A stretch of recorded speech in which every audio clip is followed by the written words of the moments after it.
Net और JRF qualify करना कोई लास्ट डेस्टिनेशन स्टूडेंट का नहीं होना चाहिए। यह एक पार्ट ऑफ द जर्नी है, इतना ही है ये। जिनका नहीं भी क्वालिफाई हो रहा है वो भी इससे घबराए नहीं, क्योंकि मैं मानता हूँ कि जो इंडियन एजुकेशन सिस्टम है ये काफ़ी क्रूएल है। अब आप देख सकते हैं कि जहाँ पे आपके एग्ज़ाम में कोई नेगेटिव मार्किंग नहीं हो और गट फीलिंग के बेस पे जिसका आप बहुत ज़्यादा यूज़ करना पड़ता है एग्ज़ाम में, वहाँ पे अगर लेट सपोज कि 50 कट ऑफ जाता है तो जो 50 स्टूडेंट लाता है वो तो इंटेलिजेंट और वाइज समझा जा सकता है कि अच्छा स्टूडेंट है, लेकिन जिसके 49 आए वो एक वीक स्टूडेंट ऑब्वियसली हो जाता है। तो यह जबकि उसमें कोई ख़ास डिफरेंस है नहीं, क्योंकि जहाँ पे गट फीलिंग का इतना ज़्यादा इस्तेमाल हो रहा हो, नेगेटिव मार्किंग नहीं है, लोग उसमें एक गेस करके आते हैं कि ये शायद आंसर है, तो ये थोड़ा सा क्रूएल है। क्या कर सकते हो, क्योंकि सप्लाई डिमांड का इशू है कि स्टूडेंट ज़्यादा हैं, सीट्स कम हैं, तो कोई ना कोई तो रास्ता ढूंढना ही पड़ेगा। तो हमें उसी हिसाब से अपनी तैयारी रखनी चाहिए। यहाँ पे मैंने एक ट्रायंगल ड्रॉ किया है आपके लिए, जिसमें कि बीच में देख रहे हैं आपके नेट एंड जेआरएफ लिखा हुआ है।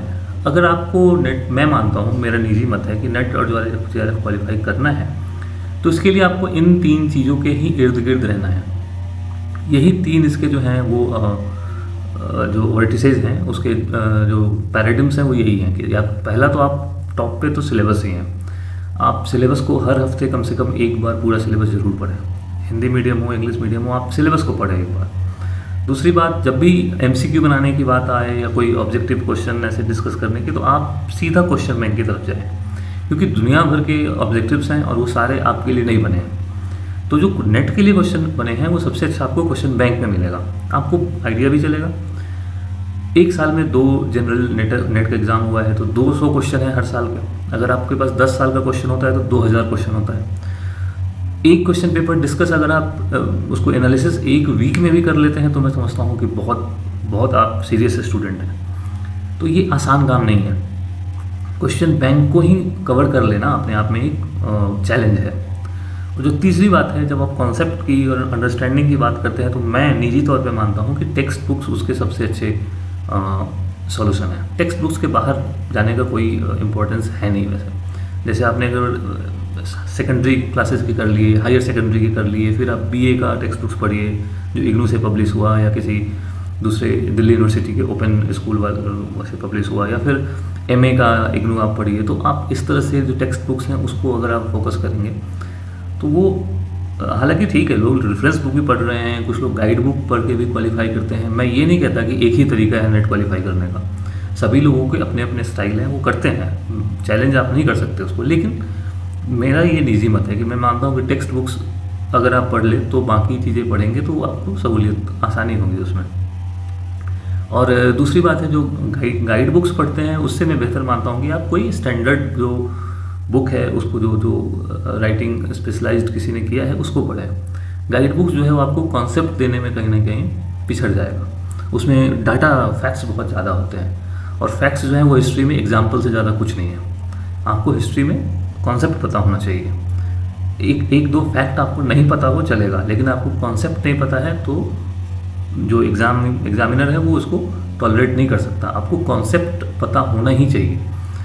डेट और सारा जो इस तरह के फैक्ट्स हैं, डाटा हैं, वो तो जस्ट एग्जाम्पल हैं, वो आप भूल सकते हैं, कोई उसमें इशू नहीं है, क्योंकि बहुत वो है। लेकिन आप जब कॉन्सेप्ट क्लियर होगा तो आप उसको भी नहीं भूलेंगे, एक टाइम के बाद आप देखेंगे। इन सब नोट्स के साथ मैं आगे चलता हूँ। एक और छोटी सी बात इसमें रह गई कि कुछ लोग हिस्टोरियोग्राफी से सब्जेक्ट से कहते हैं कि क्वेश्चंस आते हैं तो उस पर डिस्कस करें, उस पर हमें अलग से काम करना पड़ेगा। वैसे मैं आपको बता दूं कि जो समाज का नज़रिया होता है, या जिस समय का जैसा समाज होता है, जिस तरह की पॉपुलैरिटी होती है आइडिया की, उस तरह से ही हिस्ट्री राइटिंग होता है। और हिस्ट्री अपने आप में बदलता रहता है, डायनेमिक हिस्ट्री है।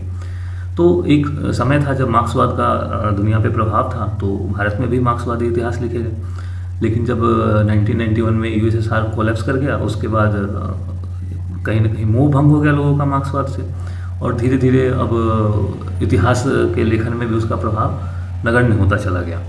ये एक विषय है। अब जैसे देखेंगे कि पर्यावरण के जब विषय समस्या आए दुनिया में, तो इन्वायरमेंटल हिस्ट्री लिखा जाने लगा कि इन्वायरमेंट के हिसाब में किस तरह की परिवर्तन आए। बीते दिनों आपने देखा कि रोमिला थापर ने Ashoka as an environmentalist subject पे एक किताब लिख दी कि अशोक एक पर्यावरणविद। तो इस तरह के बहुत सारे चेंजेज और डायनामिज्म लेके चलता है हिस्ट्री। हिस्ट्री बहुत ही इंटरडिसिप्लिनरी सब्जेक्ट है। आपको इकोनॉमी पता होना चाहिए, आपको ज्योग्राफी का पता होना चाहिए। इवन हिस्टोरियंस तो मानते हैं कि geography and chronology is the two eyes of the history.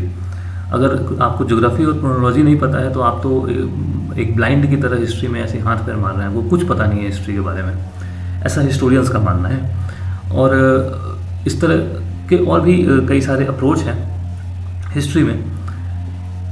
तो हिस्ट्री एक डायनामिक सब्जेक्ट है। आपको उसके साथ जो उसमें चेंजेस हो रही हैं, जो राइटिंग की चेंजेस हो रही हैं, उसको आपको देखते रहना पड़ेगा।